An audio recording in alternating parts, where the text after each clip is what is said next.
there, greetings and salutations. I am Ren, and these are my lovely guests. I don't know if I'm pointing in the right direction. Annie and Dorlyn. And you are watching. Oh, And you are watching Tales of Make Believe. Tales of Make Believe is a Twitch interview show for LARPers to share their stories, adventures, and close the gaps between all of our loosely entwined LARP communities. First off, before you get to know my friends here, I want to thank my patrons. They have enabled me to get this awesome channel art and the new fun emojis and sub badges that you'll see in the chat. And we have two channel benefactors. The first one is Dice Bags of Holding, who is in the chat. You'll see Sammi MN in there, and she is wonderful. And I actually just got the bag today, Sammi. So this is the bag that Sammi made for me. It matches the stream, and Sammi makes really cool bags with a bunch of ridiculous pockets. And I put all of my fancy AF dice in it to be cute. The ones that I haven't sent out yet. But yeah. And then we have a second channel benefactor as of this week, Nino Gaming. It was a bit late in the game for me to put their information up, but next week there will be badges, etc., to talk about them. And I also want to thank all of you that are joining us in chat. You want to just introduce yourself, maybe say your social media links. I'll pop those into the chat. And anything else you feel like tossing people's way? Sure. My name's Annie. I am dead_Annie Mall on Twitter. I've been LARPing for roughly 2 years actively now. Before that, I did like 2 years of buffer LARP practice, but yeah, I've been doing 2 years of parlor I am a LARPer, tabletopper, TikToker, living my best life on the internet. I have been LARPing for like 7 years now, both American freeform, like parlor style LARPs, and boffer. Yeah. Sorry. Oh, sorry. That's fine. We are all pals here, LARP. and You're so you bashful. absolutely don't need to apologize because I'm still here trying desperately to get the questions up onto my phone so that I can see them without having to turn this way and stare at the second monitor. So there they are. Okay, they're open. They're in front of me. I'm good at this. Uh, it is episode 4, and I'm still fumbling everything, so you have nothing to apologize for. Brief intro on me, even though it is not super relevant for an interview show. I am Ren. I use they them pronouns, and you can find me at Atomic Firebird on Twitter, and also all the links that you see below will lead to various projects, discords, etc. Yeah. I've been LARPing for 11 years. And I tend to kind of think of myself as the LARP community's overprotective big sibling. And so this project is very important to me because I want to get everyone talking and sharing ideas and addressing problems. We haven't got into any of that sort of stuff yet, but yeah, there's a lot to talk about with LARP, and I'm enjoying everyone getting to know each other a little bit better. So, the way the format of the show works is that we go over a handful of questions that were submitted via the Make Believe Discord server, which is a pretty cool place to hang out if you're interested in that sort of thing. Link is also below. And then we will take, after those questions, some questions from the chat box, as long as they are appropriate. And then the very final thing that we do is enter the tomb, which is just a cute way of me abbreviating the initials of the show. Our guests will roll and get a random scenario, pick their favorite OC, and explain or roleplay how their character would get themselves out of that situation. Ooh, I love that. But we're just gonna start getting right into these questions. There's two of you, so if one of you wants to answer a question first, feel free to shout it out. Otherwise, I'll just kind of tend to go in order. The order that you appear in screen is Annie and then Dorlyn, so I was going alphabetically. Sure. But yeah. So Nick from our Discord server, who is one of our Discord server mod squad, and one of my BFFs asks, what kind of character would you say is your type, if any? Is there a character archetype you have not played but want to? But also, I got a question from Hadley. Is there a character's personality or type that is challenging for you to play that you don't like playing? So I'm just mushing those questions together as favorite type slash and don't like. Yeah. Definitely for LARP, for these last couple parlor LARPs. I actually have had the type of character that I find hardest to play, which is devious and manipulative and very villainous. The last couple characters I played have been, to put it mildly, horrible, horrible people. And I'm a very mild-mannered, non-confrontational person in real life, so that's very hard for me to play. But I guess that's been kind of the type that I've been playing recently. But in tabletop games, I play a very chaotic character. But LARP's definitely been more devious, manipulative characters. For me, personally, I really enjoy playing like more sweet, nice characters. But recently with Armistice Arcane, I've played a very chaotic, very evil, bad witch claw demon bad character, which was honestly very like hard for me. And I had to go. Armistice has an out of character room where they have like a mental health professional that you can talk to about it, because at first I was having a very hard time dealing with like the rejection, of people rejecting me because I was a bad person, and then having that subsequent bleed of like I'm a bad person. I feel like a bad person because my character is a bad person. So honestly, that's probably, I think mean characters and evil characters are extremely hard to play, especially in the sense of like making it fun for others and then also trying to enjoy it yourself. Yes. But yeah. I would agree with that. I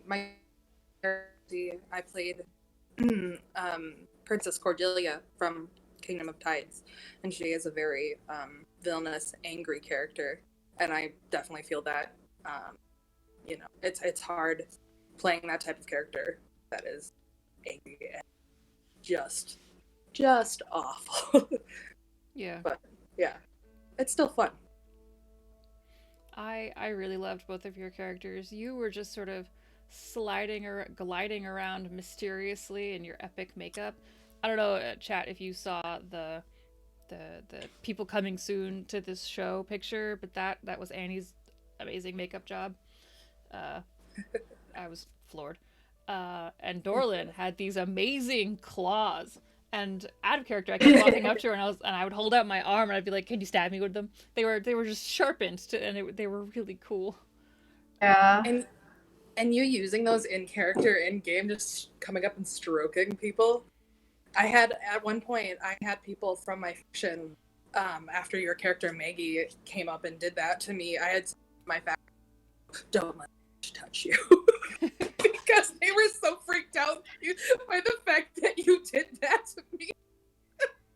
Oh, honestly, my favorite part of like one of my favorite scenes is me walking down the hall holding hands with Celsi, who is a kind of like mermaid siren. She's part of the Eclipsed of Armistice, and Frank Goyer, who is her love interest, who is a sentinel who hates magic, just sees me holding hands with his girlfriend and immediately like rips her out of my hands and goes, "Don't touch her." And I'm like, "But why?" Just so innocent. What was it you were going around saying? It was like, what are your thoughts on feminism? Yeah. Feminine empowerment. How do you feel about female empowerment? All right, and I was playing a male character, so I was just like, feminism. I love that. Don't stab me. Oh. Yeah, that was a fun time down in New Orleans with you two. I really enjoyed. I remember being dragged out of the ballroom. You're just like, do people just go around stabbing each other, or something like of that sort? And you're just like, Apparently, when it's the what is final going episode. on? Yeah, Um, definitely. so yes, chat. The three of us did just come from like what a month and a half ago, sort of horror Victorian adjacent area or era game. But our next question, yeah. I always have one of those like little my brain's moving faster than my mouth is moments when I do this thing. Starting over. What themes, this is from Hadley, what themes do you like to see in a LARP?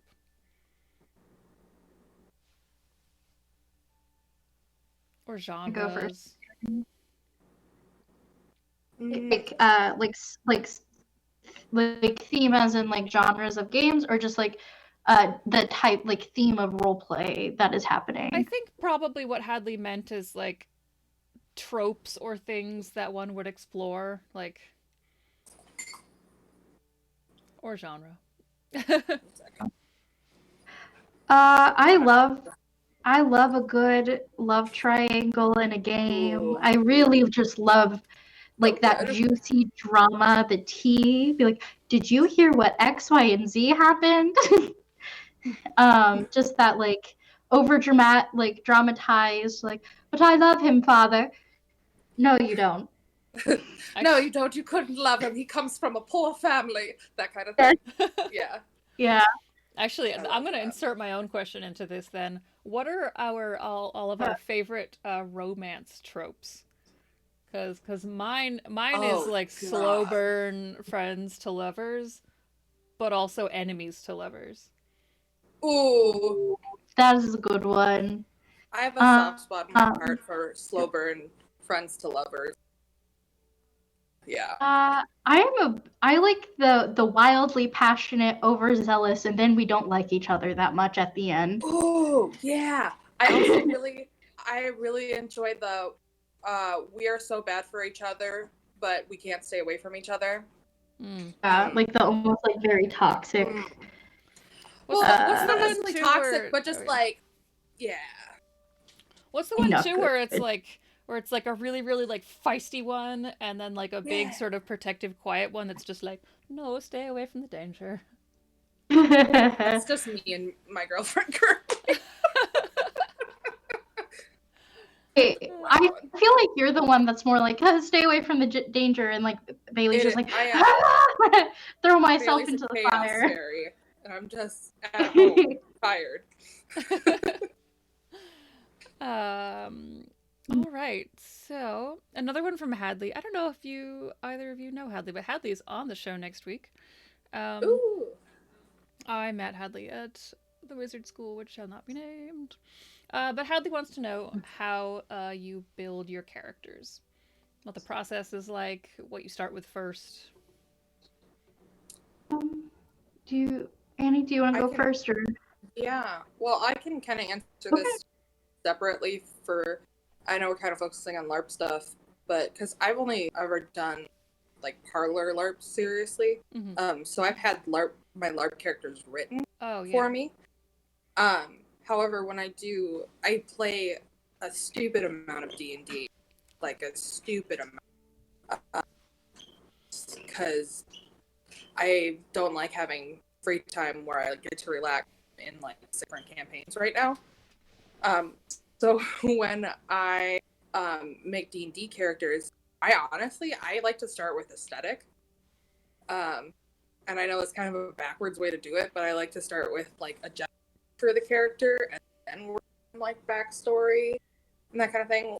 And sometimes I'll even start with playlists instead. I know that's kind of a backwards way to do it. No, I think any way you want to do it is fine. Yeah. I find my brain works better in imagery than it does in a lot of other ways. Yeah. So for me in character creation, I play like American Freeform, like Parlor, blockbustery LARPs, but I also have played boffer LARPs, and I've also done like D&D and stuff. Usually, when it comes to characters, even in parlor LARPs, you kind of give them an idea of what you want to play when they write it for you. So when I signed up for Armistice Arcane, I was like, I really want to play America's Sweetheart, but literally rotten to the core. And they sure gave me that.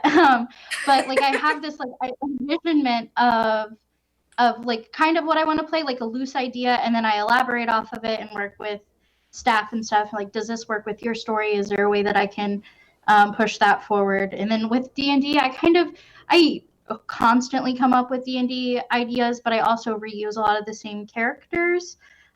Because there's some characters that I really enjoy playing that in other campaigns I don't necessarily feel like they got like in a conclusion, so I'll replay them so that they have that. But I tend to build Pinterest boards for all of my characters. That's the first step. When I get an idea of what a character I want to play, I'm like, all right, so here's the base idea. And then I go on Pinterest and I collect images, and they're not necessarily like outfits or anything, but they're like aesthetics, like mood boards, like a babbling brook. That's fire. where I do a lot of my aesthetic stuff too. Do you have a public-facing Pinterest that I could share when I put this on YouTube? Do you have a Pinterest board? I don't think anybody would really like. If you want to look at it, like feel free. But I don't. It's not something that I like consider like a. I can send my one for my I have my I have all my D&D characters on there. I have my Armistice character. Sorry. Pinterest board on there. But like there are. I'm going to a LARP in October called Gray Manor, and it's a ghost. It's a ghost haunted mansion themed LARP, and I have an idea. Like my dream is to play this like Hollywood starlet from the 1930s who's passed away there, and like I want to wear like very romantic sweeping sleeves and do the nice curly like curled hair, very pristine old Hollywood look. So I have an entire Pinterest board, and like not all of the stuff that is on there is set from the 1930s. Like I have a lot of what I do is I collect portraits and paintings from like the 17th century, because like a big part of it is I want her to haunt the gardens of the estate, because that's where she was murdered. But that's just my idea. I'm gonna pitch it to staff and we'll see what happens from there. That's awesome. Well, I screamed way too loud, sorry chat, because I'm also going to that. Yes, so. I'm very excited. I think a lot of the like New England LARPers are going to be going. Yeah, I mean we're kind of fiending for blockbusters up here. I'm in Boston. Most of you know that. And the LARP is in Boston, so yeah. I'm very excited. I get to sleep in my own bed and go to this thing. It's great. Yeah, because you don't have to like rent out like an Airbnb or like a hotel or anything. So nope. So that's really cool. I'm very excited for that one. So this question is definitely was sent to Annie specifically, but I know that Dorlyn also is very adept at this. The question is from Moss Badger, and it is, how did you learn to do makeup / do you have advice for someone who wants to improve their makeup skills? So I definitely started learning to do makeup before YouTube really came into its own as sort of a how-to platform. And that might kind of date how old I am. But I started doing makeup even when I was in like elementary school. I would take like fake syrup to stick it to my face for like a Halloween werewolf makeup is like one of my earliest memories. So like I've been doing it a long time. And so the best I can suggest, look up videos on YouTube, but don't rely on the tutorials. Try them yourself and practice a lot. I know that's something you're going to hear a lot, and that's not necessarily what you probably want to hear, because it's what you hear often. But the only way that you're going to improve is to keep doing it, and feel free to practice with crappy makeup. Go to the dollar store, buy the crappiest makeup, and practice with that. Walmart, the day after Halloween. Yes, get the nastiest grease paint you can find. Ugh. Use that. Like I mean, I have like a $20 thing of clown white that I've been using for the last 4 years. Like, you do not need expensive makeup to do good makeups. Like, you can make do with what you have. And even watching, I'm trying to think of some good YouTubers that I watch. I watch Glam and Gore a lot. Yes. I don't know if you've watched her videos. She does good. I think Pink Stylist, I think is his name. I used to watch a lot of him. Even I know some of the stuff that they use can be very expensive. There are always just doing quick Google searches on cheaper alternatives to what they use too, and using those, super helpful. Yeah. With my makeup, I have been wearing makeup, like regular traditional makeup, for a very long time.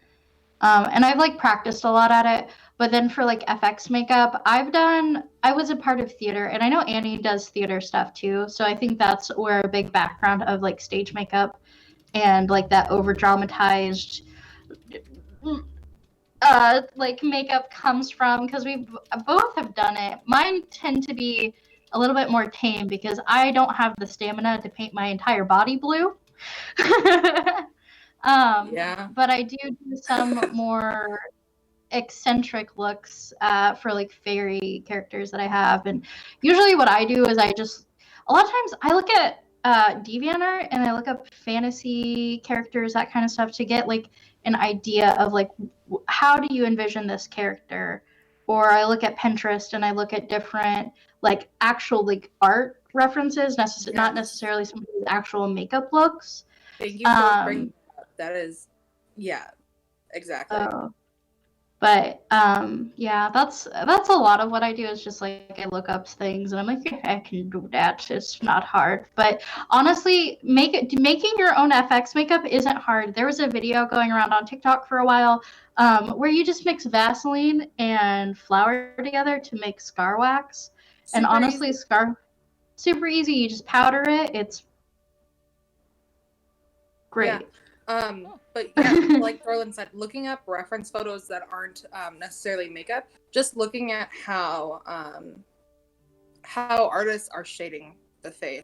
You know, how, say you're doing a fairy makeup, how an artist draws a fairy, how they're doing, you know, the contouring on that is a good way to get a reference for how to do that and translate that onto your face too. I am just soaking this all in because I am not very adept at FX makeup myself. So thank you. This was great.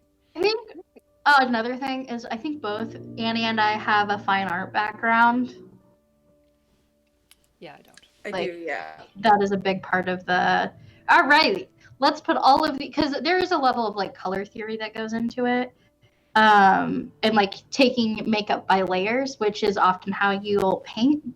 So, yeah, I'm originally a watercolor painter, so that's really cool. Yeah. When we put this on YouTube, I'd love to get, if you would both send me some pictures of some of your makeup stuff so that I can superimpose it onto the feed as I do. Yeah, definitely. I have I painted myself both blue for Armistice and Real Royalty, so I can send you those. Awesome. I don't know that I've ever painted. No, I painted myself all green once for a scroll for Halloween. Ooh, that's awesome. With like the chin lines. I loved that. Yeah. Nobody knew who I was. They thought I was some sort of elf or something because I also had green, elfy ears. And I was like, no, you just don't read comic books. But that was before like Captain Marvel came out, and now people know what Skrulls are. So that's cool. Nick has a question. What is an in-game encounter that has stuck with you long after the game has ended? Oh, jeez.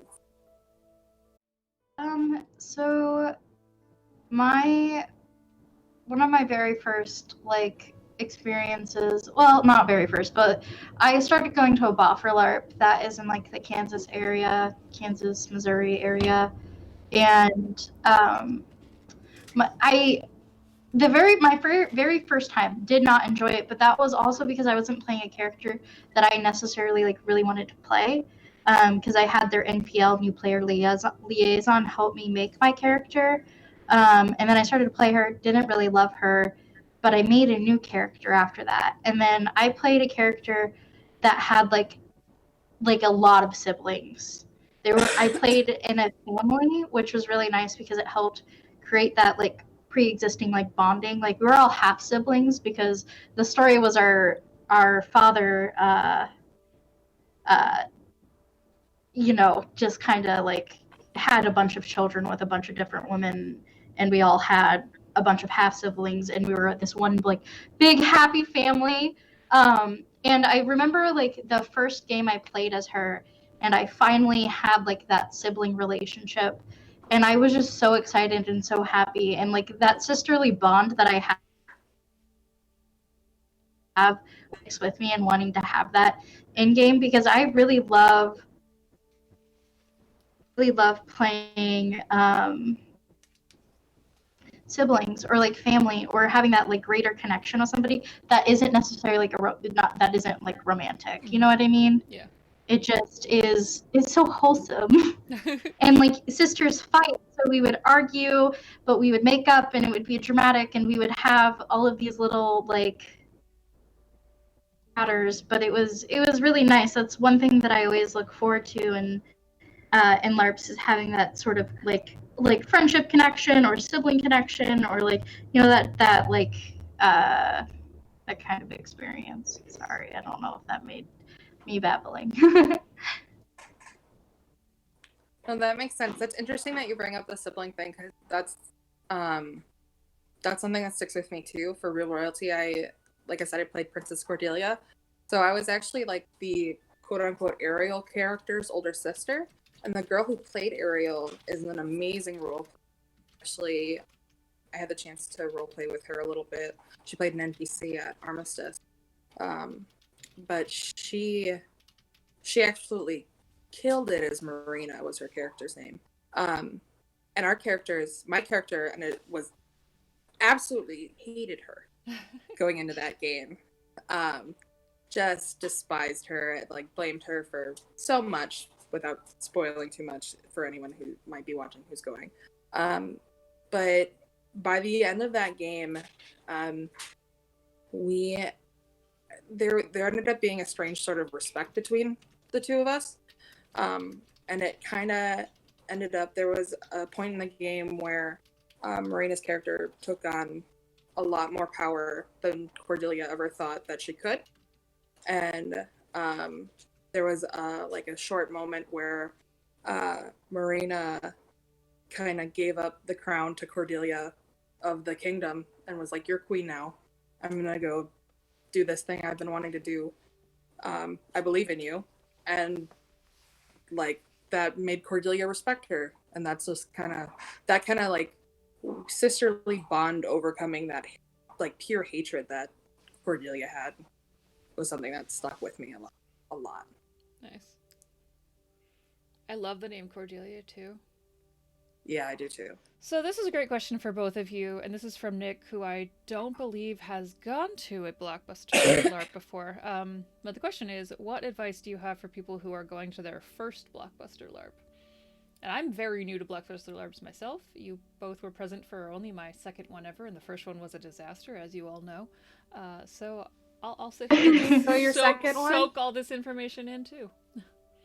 Enjoy your second one? I did, yes. Okay, good. Good. I low-key am a PCP fangirl. I love them so much. I will go to everything they do in the future. I was spoiled. They were my very first, like, I say that they were my very first LARP because I don't really count my years of Boffer LARP. Just because my Boffer LARP experience, we never ran events. We just did practice Boffer. Oh, yeah. So we never did any, like, serious RPing. But my biggest advice would be to reach out to people beforehand. Get to know the people you are LARPing with. Get to know if you have specific factions or specific groups you're in. Get to know those people within your group.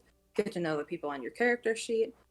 Because the more comfortable, especially if you've never been to one before, the more comfortable you get with those people outside of game, the more comfortable you're going to be interacting with them in game.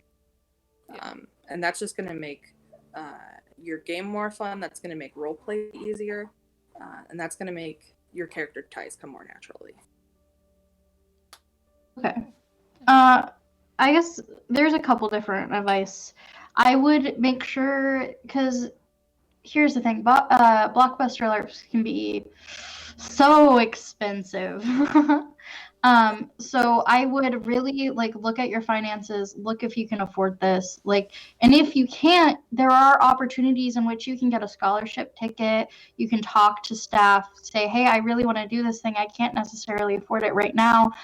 Is there any opportunity to get either a sponsored ticket or a scholarship ticket, where they'll reduce the price, or some LARPs even give out free tickets for people who absolutely can't afford it. And that's really nice, because it makes LARPs so much more accessible to people who do not have that extra income. And I think that's really great that LARPs are starting to do it. And I know even some Boffer LARPs will do it. Like, I am a college student, so my Boffer LARP at one point was like, hey, I know you don't have a lot of money right now, but honestly, don't worry about paying the weekend fee. Just come out, have fun with us. We would really just like to spend time with you. And I think that's a really great, avenue for people who are maybe just don't have as much, because honestly, I don't have that much, but I work really hard. Like, I take as many extra hours as I possibly can at work in order to afford to go to the LARPs that I go to. And I also apply for scholarship tickets and things like that. And there's no shame in it. Like, don't ever feel guilty for not being able to afford something, because those are things that are built in to help people that can't afford to go to these games go to them and have that experience. Because I consider LARP especially Blockbuster LARPs, kind of a luxury experience, especially Armistice Arcane. You're staying in a beautiful hotel, very expensive, very ritzy. I love it, but it's very expensive. And I was so fortunate to have some of the other players help with my ticket, because they want people to be there. They want to come and they want to share this experience with you. And I think it's so great that they do that for people. And then I guess my second little bit of advice would to be, look at what LARPs you're wanting to go to, and I would look into the companies. See what people have to say about them, see what previous players have had to say, because sometimes there are companies that aren't that great, but because they're popular, people still keep going to them. Mm-hmm. And they can be bad for their players' health and safety and things like that. And that's a conversation that needs to be had between the players and the staff. But also, if they continue to build this reputation of poor behavior, you're not going to want to spend your money there and support a company that doesn't support its players. Yeah. So no. I hope that was okay. No, that's all really good. I think I'm going to keep us on the serious stuff track for just one more question. But first, for chat, I've got 3 more questions from the Discord for these lovely folks. And you can toss your questions into the chat at this point.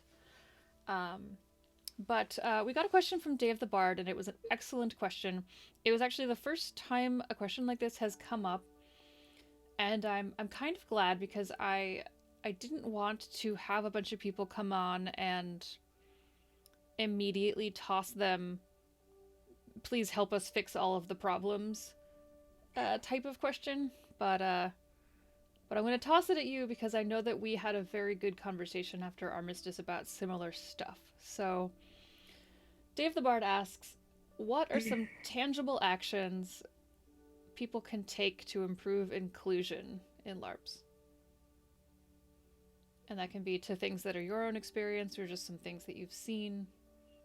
But this is a conversation I would like to start having. So. Yeah, I think a big thing would be diversity in writing staff. And I know that's actually been a huge thing. Just for example, a LARP off the top of my head that I can think of, Velvet Noir, which is actually coming up this weekend. They do a couple, I want to say like 4 different installments over the course of a year, but they have an extremely diverse writing staff, and they are allowing LARPers of color, LARPers, queer LARPers, LARPers with disability to come on their staff as consults, as writers, and tell their story in a respectful manner, educate and let other LARPers experience. Because Velvet Noir is all about oppression in the 1920s. Yeah. And what it was like for these different minority groups in the setting of different mobs. So allowing these different cultures to tell their stories through that in a respectful manner is a huge step forward. And I think that more opportunities like that is a big step in the direction. Yeah. Actually, Dan, who was on episode 1, who is another one of the Discord server mod squad. Hi, Dan. I see you in there. Hi. Does Velvet Noir. We had a big talk about Velvet Noir in episode 1. So yeah, I'm gonna try to make it to that this year because Erica is wonderful and I really want to go. Oh yeah, we got to have that car ride back from the airport with Erica. Yeah. Inclusion for me, I agree with it and what Annie said, but also like a part of making LARP more accessible to like everyone, I think like sponsor tickets, those are important. And then like, just opening yourselves up. I think often like LARP can be inaccessible to outlying communities like the LGBT community, the community of like people of color and stuff like that. And it kind of saddens me when I go to, especially Boffer LARPs. I see very little diversity, and it could be because of the Midwest, but there's often very little diversity at Boffer LARPs, and they're majority white and they're majority men. Which, no disrespect to them, but it's not, it clearly it's not as comfortable of an environment if people are not wanting to go. I think also Boffer LARPs, not to cut you off, sorry, did I just cut you off? Oh, go ahead. I was going to say, I think also Boffer LARPs tend to be not particularly forgiving of people who aren't athletic and completely, right. Physically able to do a whole bunch of random things. So it's very fortunate that my home game has options, because some Boffer LARPs don't have an option for non-combat characters. Right. But mine did, and I have very like severe anxiety, and I realized very on in my LARP career that combat was not for me, and I could not do it without getting very upset. And luckily, the staff at my game started writing plots for me and a couple other, like there were quite a few of us that one didn't do combat, couldn't do a lot of physical activity, and that kind of stuff. So they wrote us different storylines, and one of which was we had like this mystery solvers gang where we would get quests from different guilds and things, and they'd be like, hey, there's been some weird occurrences out in this shack in the woods. And we would go and we would investigate, and it would be haunted, and we would do like seances and things like that. So it wasn't necessarily like, oh, we're going to go hit this thing now, which personally is not my thing. And I don't know if a lot of other Boffer LARPs refer to it as mod hunting or mod card hunting. I don't know if that's like standard lingo, to be honest. That's what we call it. It's when you go out into the woods on the trails and like there's different cards set up and you do different scenarios, kind of like D&D, how it's like encounters, like in D&D where you have preset encounters and enemies. Oh, I've And then encountered but that sort of thing before, but I didn't know what the term for it was. That's another thing I need to add to the LARP lexicon project. But that, and also I really appreciate Armistice and like the PCP crowd for having a like safe space within their LARP for people who are having like maybe not such a good brain time. And I really, or like even if you're just like physically exhausted, you can go in there, replenish, have a snack, drink some water, calm down, and like take a breath, because I think LARPs can be very like they consume you almost, and you like at the end, like extremely like sometimes I have a hard time with like sensory overload when there's too many people talking to me at once, or especially if there's yelling. I get really thrown off if people yell at me. So having that space makes it way more accessible for me to go to games like this. Because honestly, if they didn't have that, I don't think I would ever go back to a game like that. You know what I mean? Absolutely. So I come from creating. Oh, sorry. Oh no, sorry. Go ahead. No, you're the guest. Okay. Well, I was just gonna say, creating that space where you know you can go if you are having difficulty, allows you to role play more freely, because you know that like if you are having an issue, there is a space for you. And like for people who have, like, I have severe anxiety as well, like really bad anxiety, and like I said, I'm a very, very confrontation averse person in real life. So knowing that that's an option allows me to like get deeper in roleplay, because I know that if I start having an issue with what I'm doing, I have a safe space. Yeah. Yeah. Not to get this just makes me want to talk. Sorry for everyone who wants to listen to this. Please talk. Go for it. I come from a very boffer heavy background. I only boffer LARP for like the first 10 years, and a lot of my opinions about LARPing were just seeped in internalized misogyny. And for a really long time I thought, well, if you don't want to do the combat, then what are you even here for? You know, I need to be cool like one of the guys and do all the combat. But it was all just like from this place of like needing to be cool like one of the cool tough guys. And eventually I did kind of realize, no, I'm being an asshole, and I'm letting what these stick jocks say determine how I feel like LARPing has to be. And getting to shed a lot of those bad LARP habits that were just sort of hammered into me from just, LARP dude bros, basically, was really freeing. And then meeting a lot of people on like LARP Twitter and just talking about LARP theories from other perspectives has been so eye-opening for me. And I'm very thankful that I met people that helped me see that LARP didn't have to just be hitting each other in the woods. Oh, definitely. Yeah. I just think I'm lucky because that wasn't my first experience. My like very first like boffer LARP was very much like we had people who were neurodivergent, we had people who had like mobility issues and things like that, and like it was very inclusive of that and considerate, but it still lacked like diversity. Just like it was a lot of just white dudes, but still there was still diversity within that and different like. Is that what I'm trying to say? I don't know. No, you both said something to me at the end of Armistice which really stuck with me and almost made me cry, but I think I was also drunk, so it was like not gonna cry, but I want to cry. You both said stuff about like how the kind of LARP that we were at the time was the kind of LARP that allowed a lot of different types of people that were generally not allowed to take up space were allowed to take up space. And that just hit me right in the heart.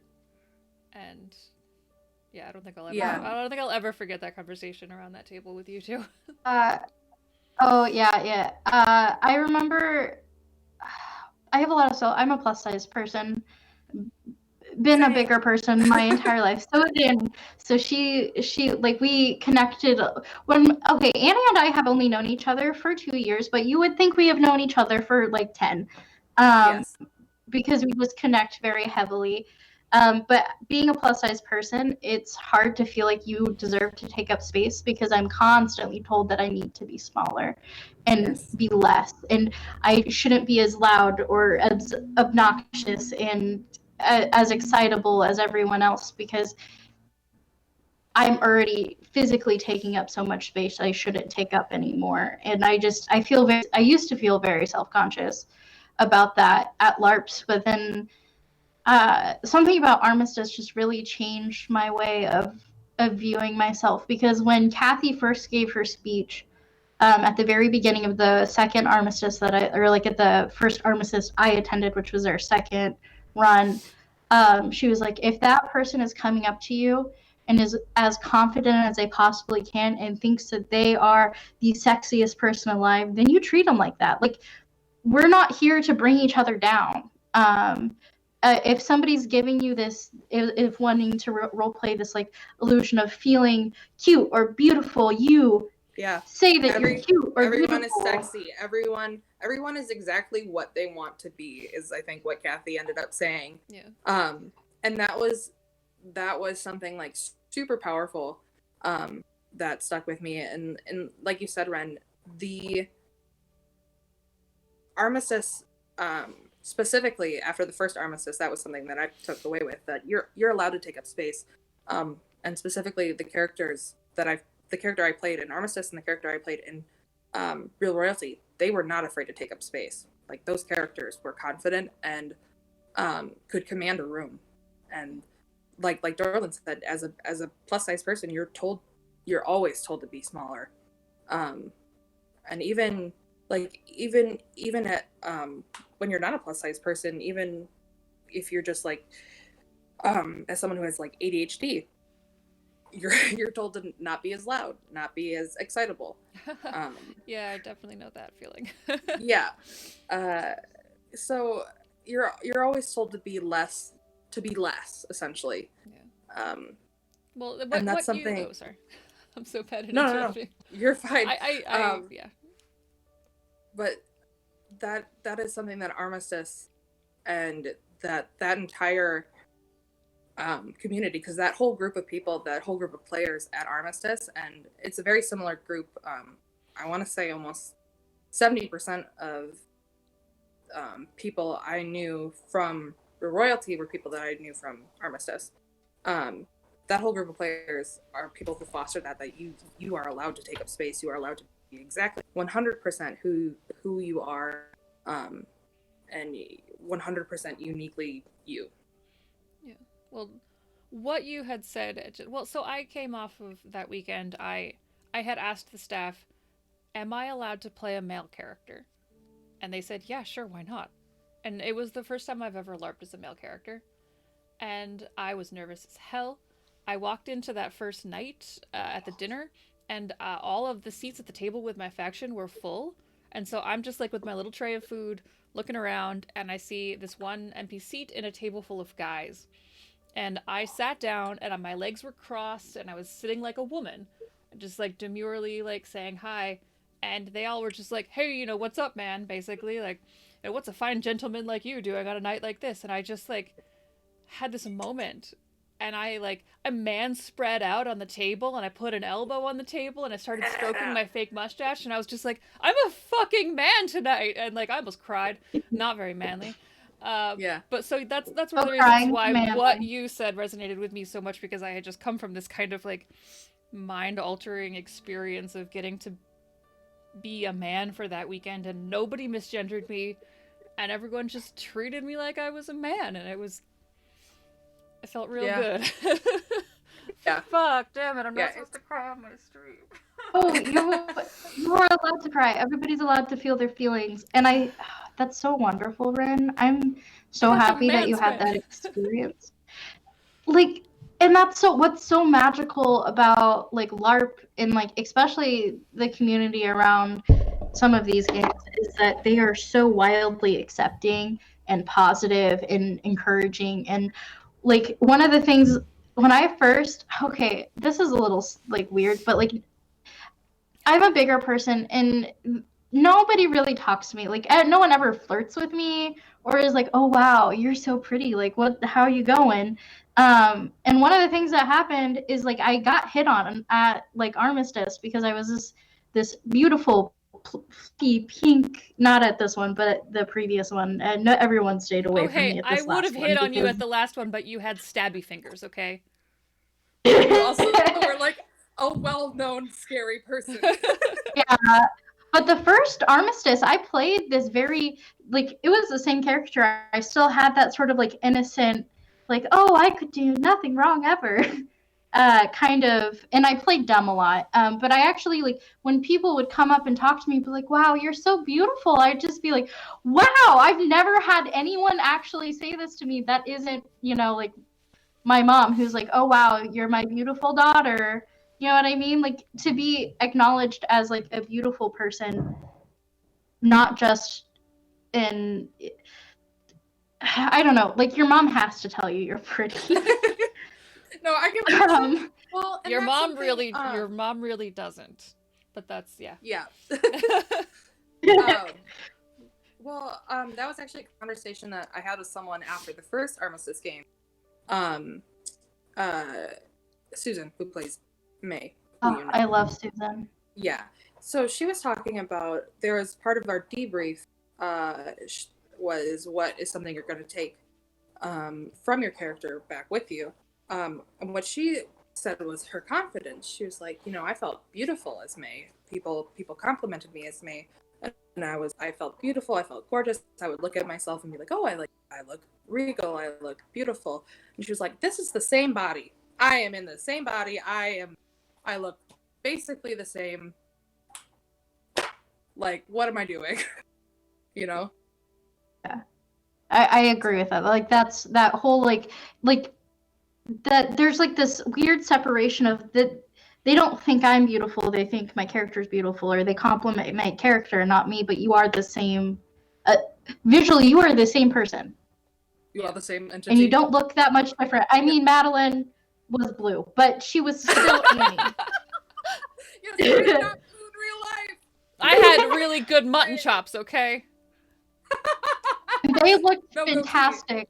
I honestly, okay, so the first night I came up to you and you're like, I accidentally made myself into Tony Stark. And I was like, no, you look great. Well, the first 3 people I met were like, oh, are you steampunk Tony Stark? And I was like, God fucking damn it. I ended up having my character shaved because I didn't like the Tony Stark mustache. Oh. I liked it. I thought you looked great, Rin. I was so excited that you were there. And then also you made a lot of connections. I watch people a lot, especially in games. I'm a big observer, and like to see like the progression, because you also latched onto a couple new like incoming players, which I thought was really wonderful. Oh yeah, my character ran off with a new player. Yeah, and I thought that was really great because I think one really hard thing that happens within like especially blockbuster LARPs is it's kind of hard to get into the community at first. Like you're this new person coming in. There's all of these pre-established friendships and relationships. Everybody knows each other. Everybody has stories about last year.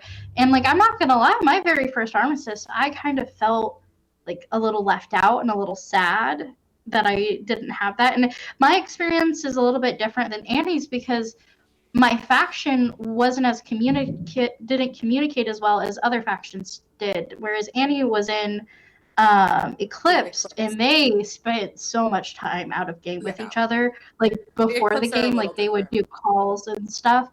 But whereas I didn't really know any of my faction until I got to Armistice and we had our first faction meeting. So I was really lucky. Renee from my faction organized a sort of spa afternoon, and we all got our nails done and stuff, and that was really nice because I didn't really know most of them. So, yeah, and that's why I mentioned reaching out to players before game because like I said, it definitely we were talking about this year actually. We kind of adopted a LARPer named Zach. Yes! He needed a room to stay in, Oh so we my adopted. gosh, the guy that was fancier than me. Yes! Yes, I love it. Sigh so heavily.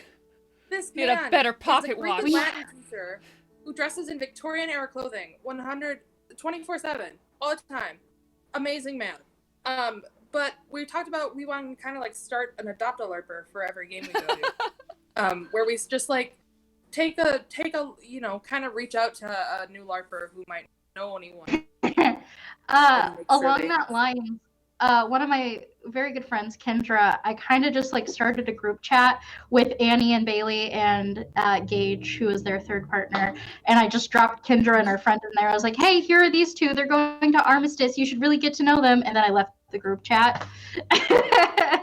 I will adopt any LARPer. Yeah.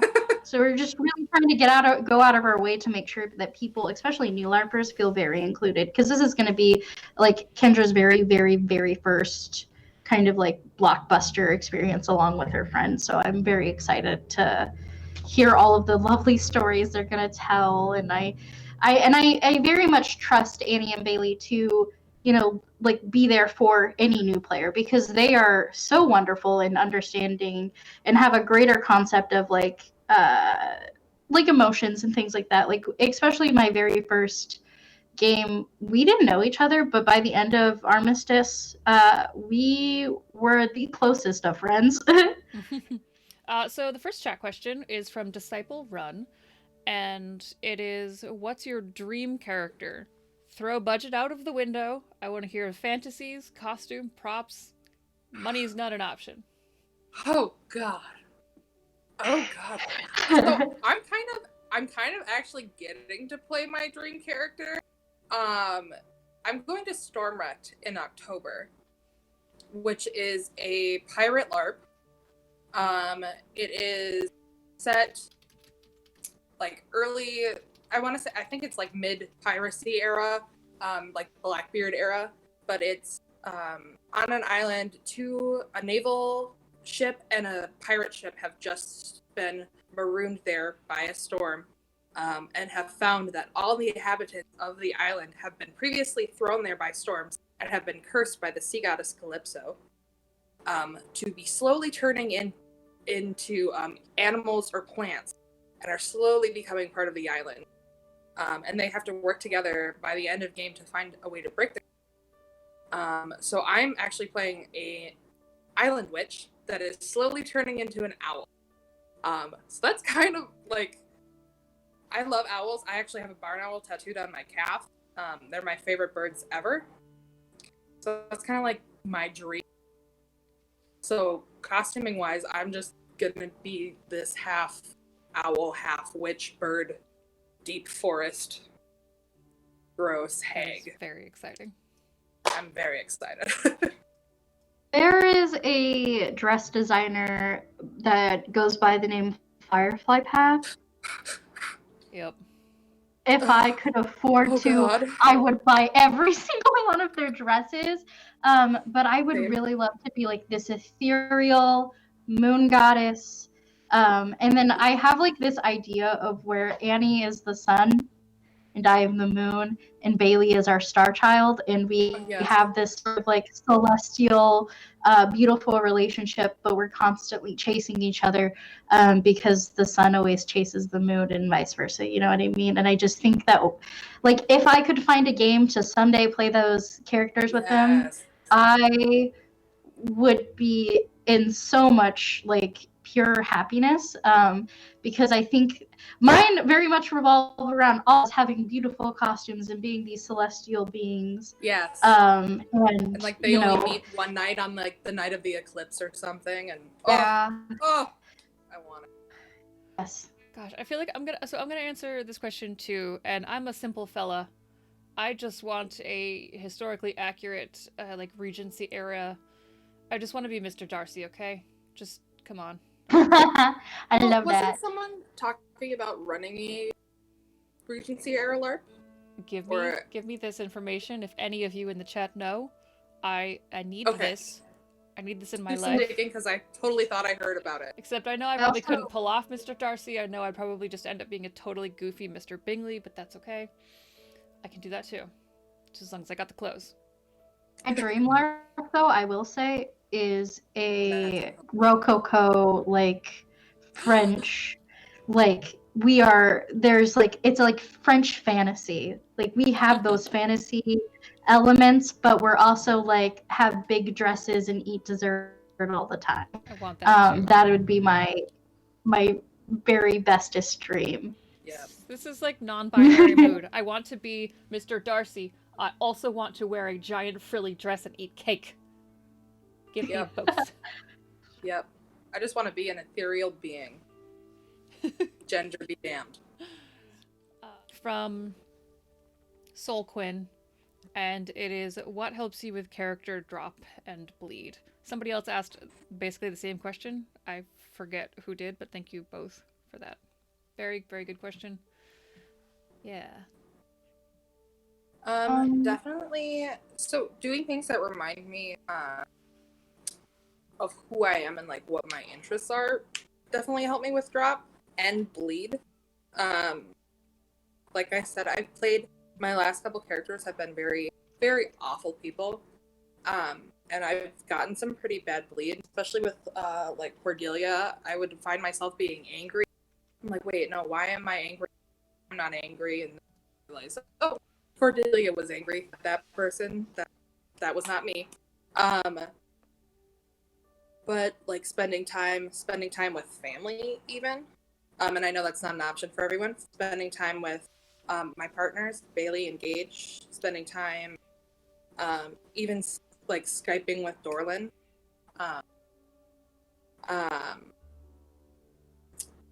And sometimes even just, I know this isn't like the best option, emotional release also definitely really helps me with LARP drop.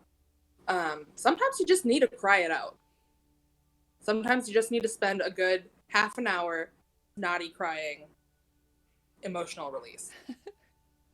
Because I definitely did that after Armistice in our hotel room while Dorlyn gave me tissues from the bathroom. Oh. Here's the thing. We would just, it was a cyclical thing. Like I would stop crying, and then she would start crying, and then I would start crying, and then she would, I think that release of emotion is very important. It's okay to cry. Like, don't ever feel like it's not okay to cry. Like your body has all of those like feelings. It went through all of those like releases of adrenaline and things like that, and that's natural to come with it, and I think it's okay. I sobbed when not Beautiful World, when Mad World played at the end of Armistice. I could not help myself but sob. We were all sobbing.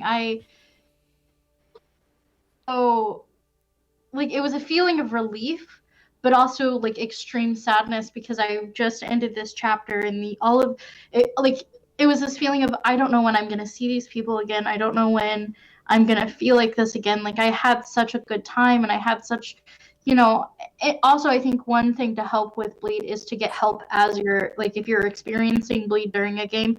Go sit down, go talk to someone. Don't reach out. Hold it in, and then finally there's this big release after game.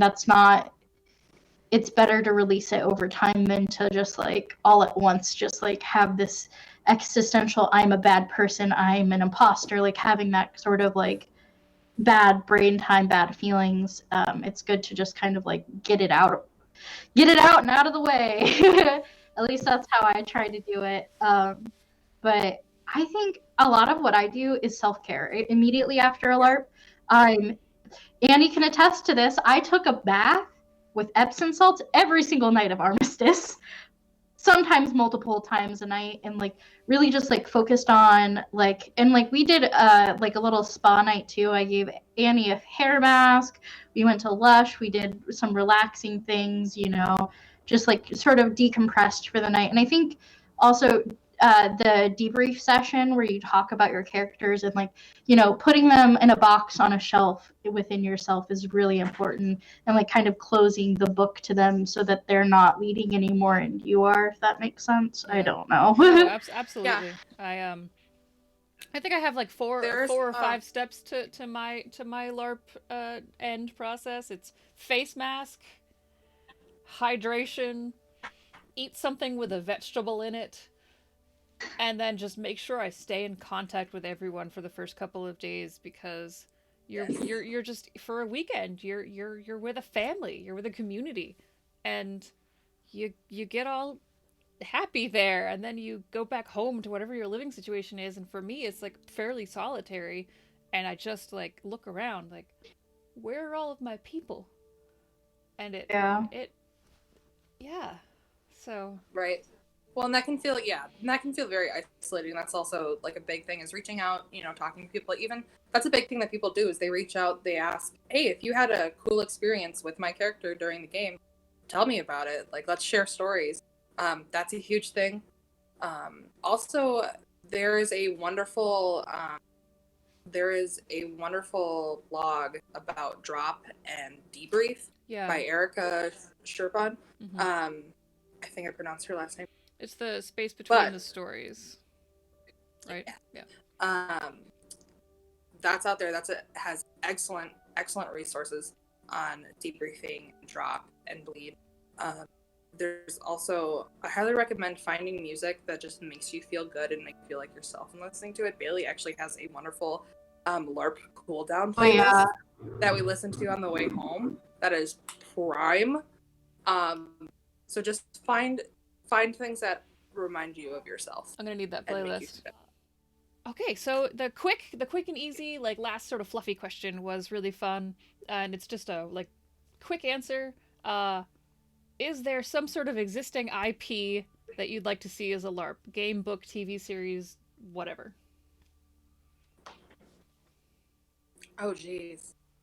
It's Star Wars for me, so, just... Have y'all ever watched Midnight Texas? No. It's kind of like a Western, but it's supernatural themed. So there's like lycanthropy, vampires, people who are like psychics and stuff, and they all live in this one town in Texas. And it's like, it's weird, but I know so much. And it's a little cheesy, but it's very good. Oh, jeez. I think I would have to say there's a book series. This is a reach. There's a book series, a young adult book series that I haven't thought about probably in 10 plus years, called like Midnighters or something like that. I think it's by the same guy, Uglies and Pretties, if you remember those books. But it's about this town that every night at midnight for 1 hour time freezes, and there's a select group of people who can experience this hour, and there's like these like inky black demonic creatures that come out. That I think that'd be really cool to experience as a LARP. That sounds really neat. Yeah. Awesome. Going to make Annie and Dorlyn enter the tomb. Pick one of your favorite OCs. And do either of you have a D20 on hand? Not on me. They're in my bedroom, and I'm That's currently. Fine. I have one. Bailey, wanna grab me a D20? Okay. Bailey just got home. She'll grab me one. All right, give me a roll. 11. Okay. Okay. Do both of you have an original character in mind? Yeah. I just actually started an Everon campaign for D&D, and I have a tiefling warlock named Theodosia Lyrandar. It's one of the members of one of the big dragon mark houses. All right. How about you, Dorlyn? I was gonna do Blythe, because she is one of my favorite characters. The socially awkward Eladrin. I loved her so much. This is so Blythe is a character in a game I tried to get going. I had a bunch of amazing players. We only played one session and it fell apart, unfortunately. But Blythe was adorable and wonderful. All right, so Blythe and Theo. Theo works. Theo, many syllables. You have both been working together for quite some time, hunting down an ancient artifact which will save the world, but it is hidden in this tomb. You reach a heavily fortified door, guarded by a giant, standing there with his arms crossed.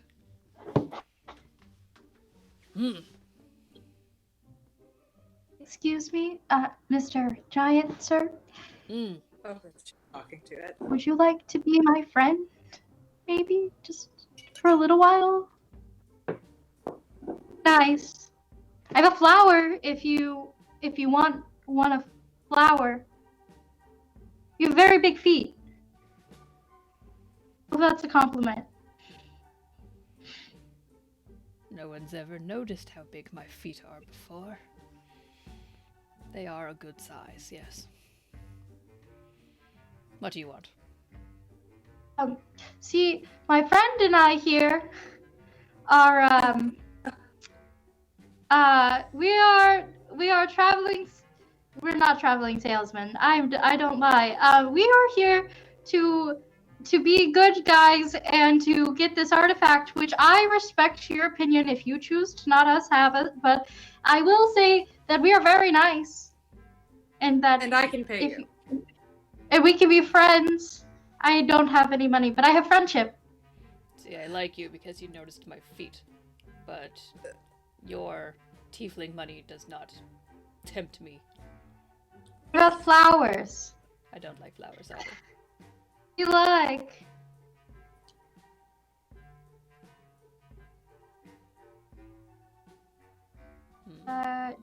Do you like? Oh no, you can go. Do you have? Rings? Do you have any alcohol? I do. I have a flask. I always have a flask. Do you like alcohol? Maybe. Theo here has a flask of alcohol. Anything, honestly, my friendship I feel is so valuable. I will And warn then we- you. It's a Very strong, tiny very flask. strong moonshine. Oh yes. I'm not. Here's the thing. I don't have much to offer but my friendship and my undying loyalty, right? Unless you ask me to kill something, and then I will politely walk away, because I do not like to hurt things. But what I will say is that we would be very good friends. Are you I friends could with braid your them? hair if you wanted me to. Yes, Wait, really? loosely. Wait, what? Do you know French braids? Do you know that fish You want me tail to- braid? Yes, I can put flowers in your braids as well. I mean, they'll be tiny, but still, they'll look good. Sold. All right. So I'm gonna braid your. If you want to braid his hair, I'll braid the foot hair. Oh yes, nobody's braided my foot hair in many a time. Yes, please. This is a giant spa day now. Sounds wonderful. Okay, and then you'll let us through, right? Oh yes, I was going to let you through anyway. Okay. Oh. I'm just here to look imposing. You do look very imposing. So what's your name? I don't know. My Patreon supporters didn't write the name of the giant in this prompt. My name is Gunther. Oh, Gunther, you have such beautiful hair. What do you use? Do you do like a clarifying treatment or hot oil? I am a big fan of activated charcoal. Oh, yes. All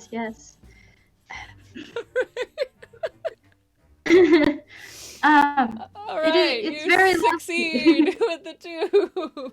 Yay.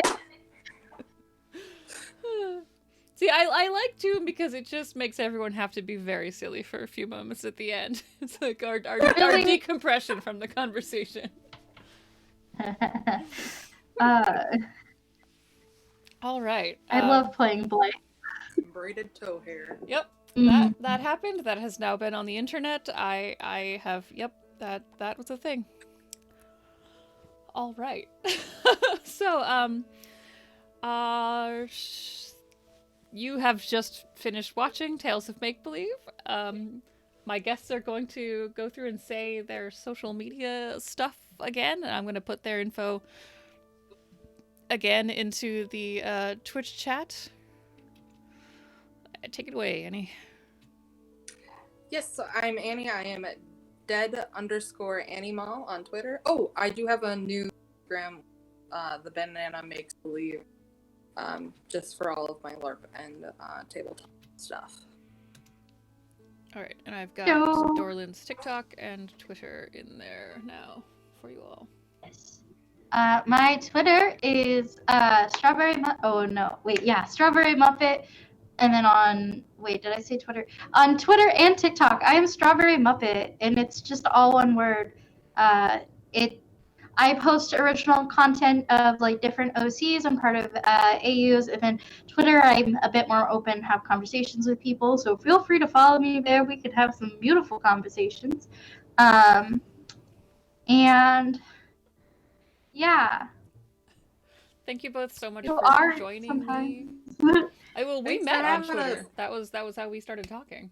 So, and then you dragged Annie into the Discord server, and that's how I met Annie. Yeah. I'm Ren. I'm Atomic Firebird. I run this here channel, trying to get LARPers getting their information out. I do have a new Patreon goal. Because I'd like to start a second show on this channel and get all the art and stuff that I need for it, called Journey to Make Believe, and that will be a series of one-shots or short shots where I bring on some of my LARP friends who really want to get into TTRPGs or TTRPG streaming, and couple them up with people who do already know how to do TTRPG streaming, and teach people how to do this whole thing. So that's my new Patreon goal. Yay. The Discord is down below. You can hang out there. It's a good time. I'm Atomic Firebird on Twitter. Our overlay is done by Just a Summer Job on Twitter. Our sub icons, I forget the name of them right now, and our emotes, which are not showing up unfortunately yet, but hopefully next week, were done by Bijou Demon on Twitter. Who's actually in the chat I'm seeing. And all of the music was done by Kevin MacLeod. All of the particulars of which songs were which are listed below in the notes. And after you watch the short little slideshow about the end, I will raid a channel of somebody that I like. And that is all I have to say at this juncture. Thank you so much for joining us. Thank you for hanging out in chat. And remember, you are never, ever, ever too old for make-believe. Good night.